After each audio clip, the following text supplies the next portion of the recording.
Okay, we're back. We're about to ready to move on to Area 25. We're getting closer to the end. So, once the players come through this trapdoor, remember it's a trapdoor that automatically closes and can never be reopened after the 5-minute mark. Remember that from before? Okay, it's just a few minutes ago anyway. Area 25. This is a really, really huge room. You got these 3 rooms coming off it over here, and we got the secret door situation here. So let's check this out. The pillared throne room. There are scores of massive columns in a huge chamber, and each of these 3-foot diameter pillars radiates magic when detected for. Any character who touches a pillar, with or without intent, will uncontrollably float upwards, levitation, until he or she bounces gently around on the ceiling, just as a child's helium balloon. To stop this effect, dispel magic or remove curse spell must be placed upon such individual. We use graphic 25 to show this. Remember, this is a big room, so it's it's going to be tricky because you can't see very far, right? There seems to be a gentle breeze in the room for any character floating amidst the many-hued columns to begin drifting northeastwards and northwestwards, which is location A and B. Let's see where that is here on the map. That's not marked. Let's go to our old school map. I knew it would come in handy to have the old school maps around because sometimes people don't pay attention to the details. A and B. See the A here and the B here? Whoops, sorry, that's another picture. A in the upper left-hand corner and B in the upper right-hand corner. So that is not marked on this map. There's this sphere of annihilation here and sphere of annihilation here. So he's probably got that part right, but it hasn't got it marked. So anyway, from the entry, the observant character will be able to observe part of the dais D or room 27 if a bullseye lantern is employed. So A, another one of these devil faces, about 24 feet above the floor is a mosaic of a green devil which appears to be exactly the same as the first encounter in the entrance hall of the tomb. Any creature coming within 30 feet of its gaping jaw will be sucked in and instantly teleported nude from location 6 while all non-living matter of the character goes to location 33. That means right in front of this one. So you would be teleported in front of the jade mouth that if you turn around and go back into it, you instantly die because it's a sphere of annihilation, and all your gear gets teleported to Area 33 way down here into this room that's got a secret door on it, which we haven't done the description of yet. We'll get to it later. So that's the first one. Now, Devil Face B. We got to go to the old school map here to see which one is B. B is the upper right-hand corner, okay? So let's go back to our real map. So this one in the upper right-hand corner over here. Let's see this one here. This is identical to A, but it's tinged with a bluish color over green, and any character drawn into this mouth open is teleported into location 27A. Now, we haven't been to 27A, and we're going to read about it in a few minutes. So you're floating on the ceiling. I wonder what happens if you continue to touch columns while you're already floating on the ceiling. That's never discussed.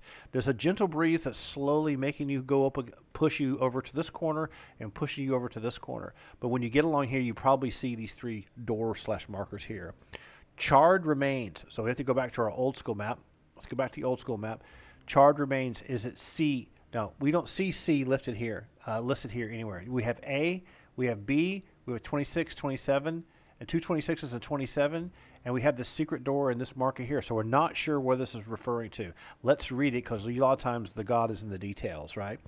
Cinders, ashes, charred bones, skulls, crisped and blackened, remains of clothing and gear, arms and armor, a thoroughly awful and frightening sight, encircle a huge glowing orange gem. Display illustration 25C. So let's pull that up. This is a classic picture. This is going to be, I'm going to drag to get down here to this one. Here we go. This is such a great, exciting image. It's almost like a lithograph. It's so amazing. If evil magic is or detected for, the gem will send out pulses of wickedness and a strong aura of Dwemer, so strong that the detecting character will get the vague feeling that magic and wish is wish connected. So where is this? 25C? Where is this happening? It must be happening right here in the middle. Let's double check one more time. It's been a long time. One more time with the original map. There's the picture. You get that ingrained in your mind. 25C. It must mean the very middle here. That's the only thing I can think of. And I'll go back to the picture here. Let's go back to this picture one more time.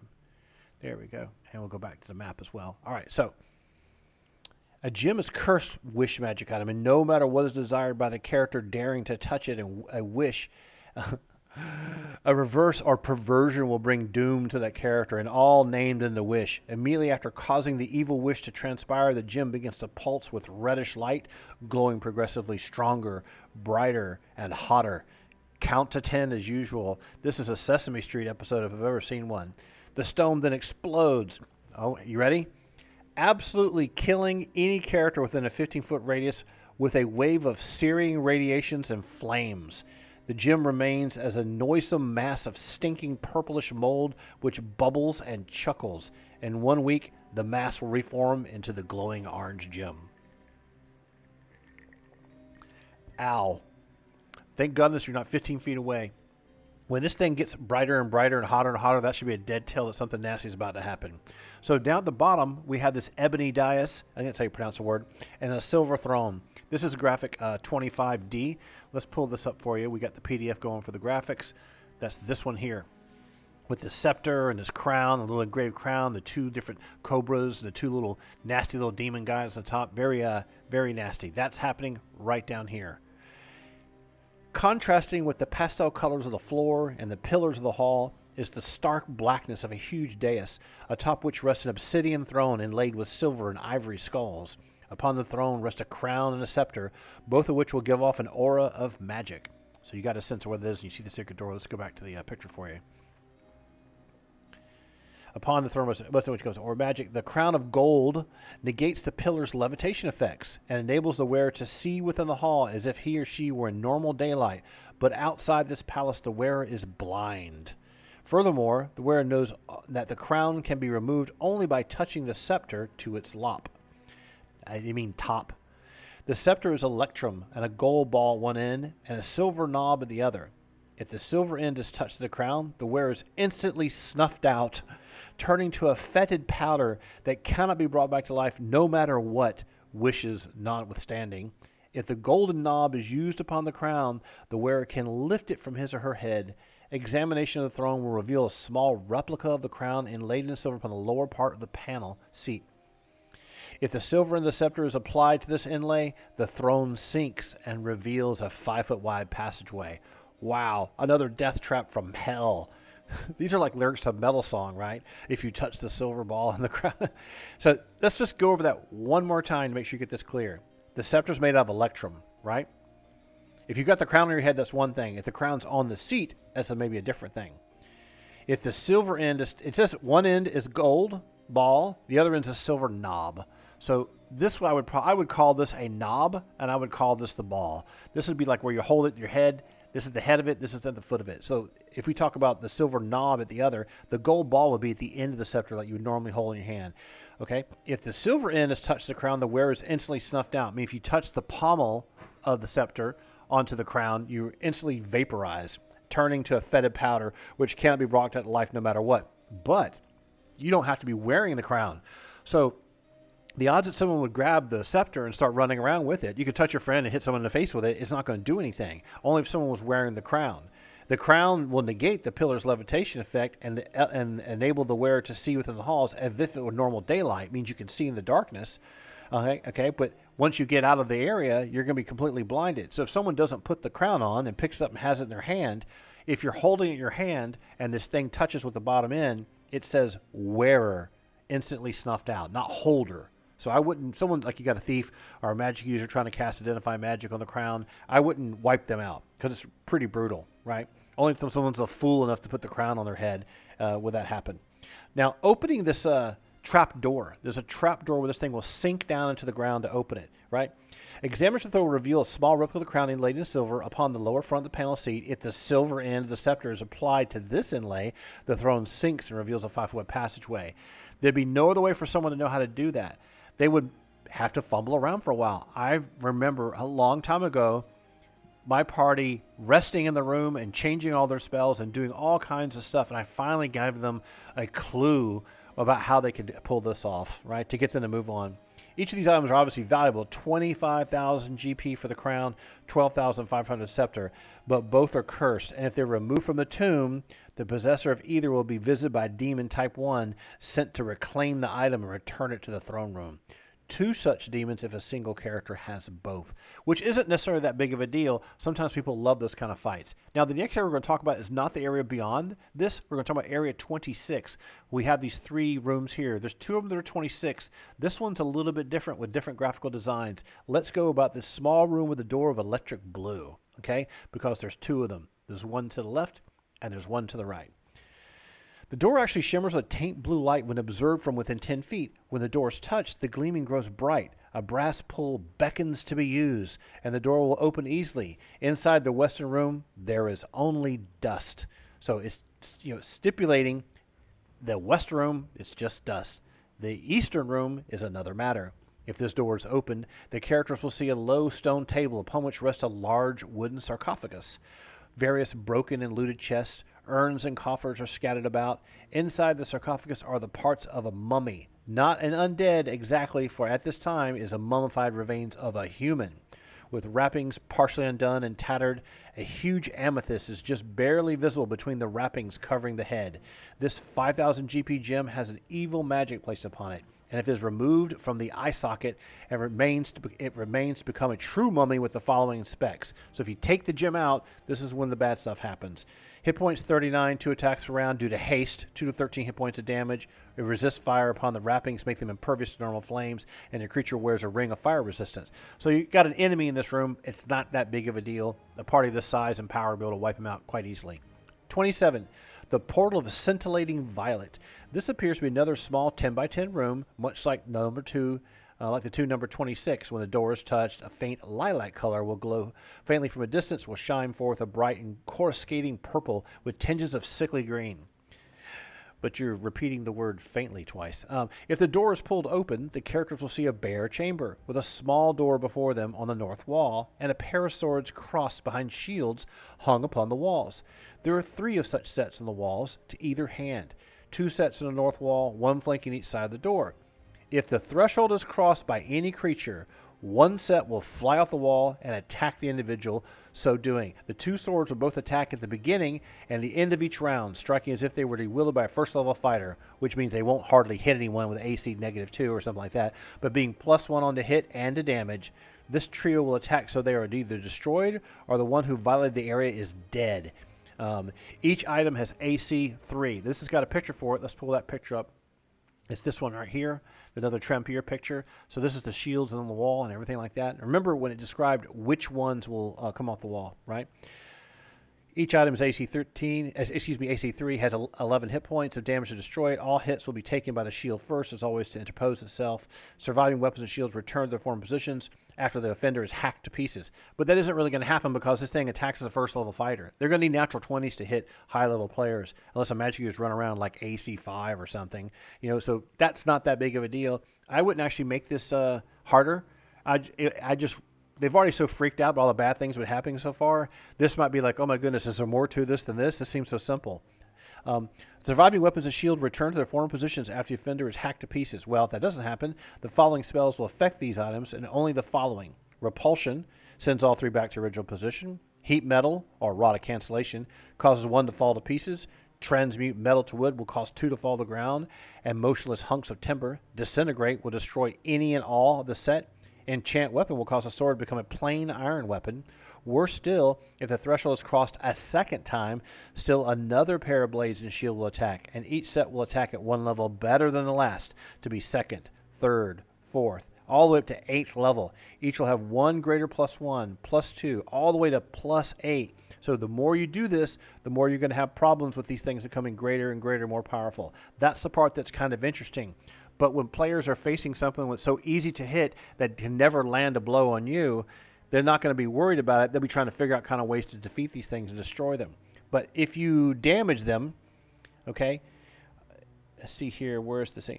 Yeah, it requires 11 hit points of damage to destroy. So it'd be very easy for players to destroy these things one by one before anything bad happens. Now, the Chamber of Hopelessness. Any creature fortunate enough to be teleported here from Area 25B is doomed, for their fate is clearly stated in glowing letters magically written on the north wall of the place. Imagine glowing letters written on this wall here. You who dare to violate my tomb, now pay the price. Stay here and die slowly of starvation, or open and enter the door to your south, where a certain but quick death awaits. Whichever you choose, know that I, Asirak the Eternal, watch and scoff at your puny efforts and enjoy your death, heroes. A small fountain of water spills into a wall basin and drains away through side holes, so there's always plenty of water to drink. It's impossible to flood the place, for there are hundreds of small little drain holes in a wall. This is illustration 27A. Let's pull that up real quick and take a look. This is one of those kind of weird situations where you have this little room here. This is 27A, a little fountain thing, infinite amount of water. But the door, once it closes, you can't enter it, right? Only after all the sets are destroyed in the previous is it possible to enter the room. So the door is magically like you can't open the door. Now, it mentions that someone could have been teleported here from 25B, right? Now, we read 25 earlier, and 25B isn't here. Where's 25B? I remember there's 25A. Let me go back to their description real quick. 25A, 25D, 25C, and ebony dice, the silver throne. Okay, that's the throne and the crown would be teleported someone if you do something. Okay, that's what it was. All right. It doesn't mention that you'd be teleported to 25B, but then they say later on you would be teleported to 25B. All right, let's move on to the next area. Oh, I'm sorry, I have more interesting items about this room up here that we were just in. Okay, this is 27A still. There's numerous skeletons here. So rotting equipment, 30 to 300 of silver pieces, electrum pieces, gold pieces, and platinum all on the ground. Crushed gems, broken magic items, the work of insane victims and the attacking swords. Carefully searching will find 2 to 20 uncrushed gems, 10 GP value, 1 unused potion of diminution. That's very interesting. And a +1 flail. If the door of the south is open from this side, all of the swords and shields swoop from the walls to attack, but they cease as soon as the character retreats into the chamber to the north. The wondrous foyer. Let's go to this area next. 28. After you got the secret door and the dais, the little throne to lower down the floor and open up this opening, you get to this area here. This narrow passage behind the throne leads to a landing and steps which funnel out into the south as they ascend. The 6 steps are made of onyx, pink marble, lapis, black marble, serpentine, golden, and malachite. The walls of the chamber are copper, untarnished and gleaming. Panels set between rare woods, inlaid with ivory. The ceiling is silver, formed so as to reflect and multiply light within the space. Let's take the picture for that one. I remember this one. This one's pretty cool. It's this crazy picture here. It doesn't really convey all the things here, but you see this key. This is where things get interesting. Upon the 4th step is a large cylindrical key of bronze called the second key, for the purposes of the DM, for all to behold. It has antipathy spell cast upon it, and any creature touching it must save versus magic at -2. Those who fail the throw will never touch the key or allow within 20 feet of the person under any circumstances. At the head of the steps are a pair of huge doors, and the key found upon the stair appears to fit these valves. That's a trick. Now think about how that would play out. Anyone touching the key, right, has the spell of antipathy cast upon it. They have to save versus magic. So if they save, they can use the key. If you don't save, you refuse to touch it and don't want to come anywhere near it. Now, I've had players put gloves on and things like that. That's smart. I think if someone touches it with naked skin, that's a different situation. One thing you could try doing is researching the antipathy spell and see how that works verbatim before you use my call on that, because I sometimes modify things a little bit more lenient than the hardcore rules as written person does. Area 29 and then Area 30, and then we'll take a quick break. The Valves of Mithril.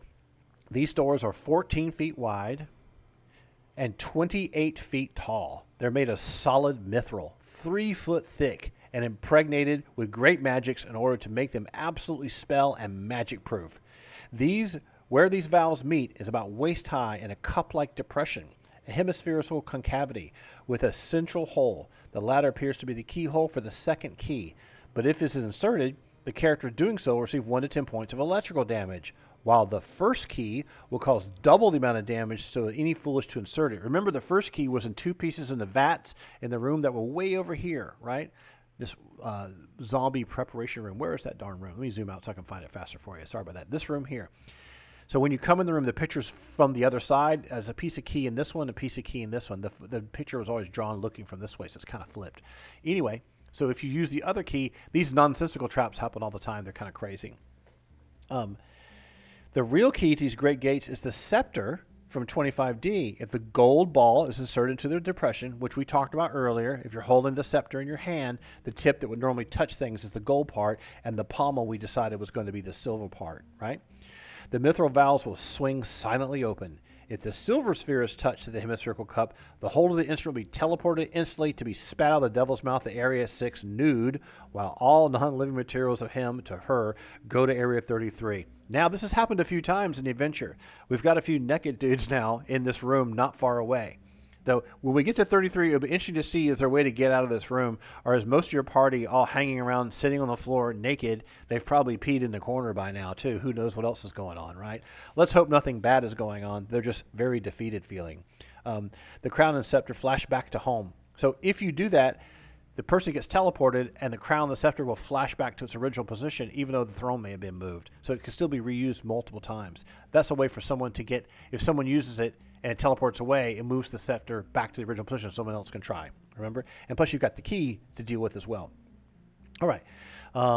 If the door is attacked by force, it won't budge. If it's scratched or nicked, it will show red, and if cut by a sharp weapon, it will begin to gush forth blood. The blood of all those who die within the area of the tomb. The red flow will cascade down the steps and fill the area at the top of the first steps for 6 rounds. And each round thereafter will rise up higher by 1 step. And 20 rounds will completely fill the foyer to the ceiling. This is like the elevator scene in The Shining, right? All you'd have to do is this thing's going to fill with blood. If this is a depression that goes down, this whole area, you end up having to swim through the blood to deal with this, right? A cure critical wounds applied to the valve staunch the flow of blood, as will the heal spell, which is one of the most powerful spells in the game. 2 cure serious wounds, or 4 cure light wound spells. If magic is used against the blood, only the following spells will have any effect. Cone of Cold freezes the blood in a flow for 3 rounds. Create Water turns the blood into normal water. Disintegrate destroys all the blood. Levitate coagulates the blood and moves it upward to become a huge red ochre jelly, which means it's a monster. Polymorph creates 3 to 12 whites, which attack. Purify Water turns all blood to gas, which weakens all in the area to 3 strength for 1 day. That isn't that big of a deal, because when there's no wandering monsters, like, oh, everyone's a weekend, their strength is due, they go back in here and redo all their spells. A lot of times people are resting and tailoring all their spells to what they think is going to happen. The very systemic player that does save game, load game, save game, load game, they a lot of times are here with spells. The multi-class people, they're in a room, they see a trap, they rest for a whole day and change all their spells before the trap gets kicked off. They never, at this point, they don't believe anything anymore. Everything is always not as it seems, right? The other spells that will affect the blood, like Raise Dead, will destroy the blood and bring a shade to stand on the top of the stairs and bless all the party so that they regain up to 10 lost hit points each and are completely refreshed. Fire of any sort, magical or otherwise, turns the blood to a poison gas, which is absolutely fatal. All characters in the area are dead, with no saving throw, while any in the 5-foot passage to the north, gotta zip up to the next column, a throne will be slain unless a save versus poison -4. That's pretty crazy. I think Gygax put that in there because that's what a lot of people do. Oh, just fireball the room, everyone back up. That happens a lot. So now let's go to Area 30, right? The False Treasure Room. This imposing chamber has a silvered ceiling, just as the foyer has, so it's bright. The walls are of ivory with gold inlaid. The floor is polished, but common agate. In each corner hulks a 9-foot tall statue of black iron. That to the northeast stands a sawtoothed 2-handed sword, ready to strike. That to the northwest, a huge spike-ended mace. To the southeast, the sculpture readies a wickedly spiked morning star, and the one in the southwest has a vulge. Each has a magical aura, but they're just merely hunks of metal. They do nothing. Each has an evil aura as well. But the visage of each room, am I pronouncing that word right? Visage or is it visage? I don't know. Of each of these iron statues is most fearsome and terrifying. The room itself is lined with lead and has anti-magical properties, so no spells will work within the room. It's like X-rays in the dentist's office, and no magical properties of items of any sorts will properly function except to detect auras such as magic or evil. Show them graphic 30. This is another, like, time waster, resource burner type of a room. This is the one here, just a corner shot instead of showing all 4, right? But this is bronze urn. Let's go back to the map because John did a great job with this bronze urn in the sarcophagus. Let's make this big like this. Okay, who go? This gold filigreed container is very large, and a thin stream of smoke issues from the tiny vents in its brass stopper, which is sealed shut with gold fili. The gold must be pried open to open the urn.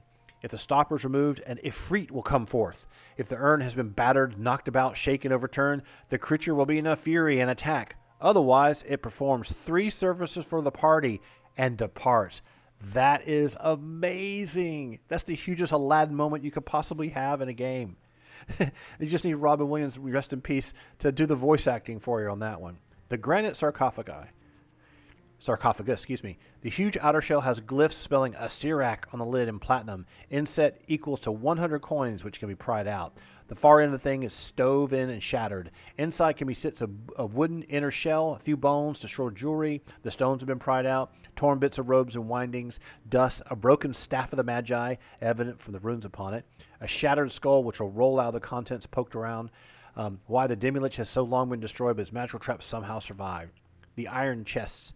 Each of these massive iron boxes is set into the stone, and has triple locks set with poison needle traps.